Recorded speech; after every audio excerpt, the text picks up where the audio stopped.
Now, if you're unsure where the River Foy is, it's just past St Anthony's Lighthouse, and if you turn left, it takes about 3.5 hours steaming up the coast. That's when you'll reach the River Foy. As I said, Mr. Bigwood decided to do a day trip with some of his guests on board that vessel, the Darwin.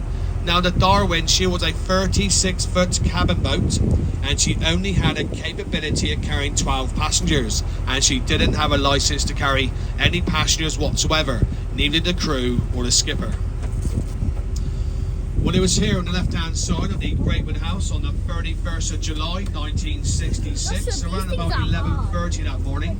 That vessel, the Darwin, left Greatwood House bound for the River Foy, but unfortunately, she never made it.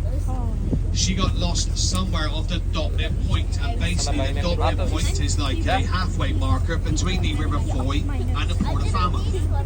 And unfortunately, the Darwin was never found again, ladies and gentlemen, only up until 2017. With the modern technology, with sonar, they found a pair of small engines sat on the bottom of the seabed, which they do believe belonged to the Darwin at the time.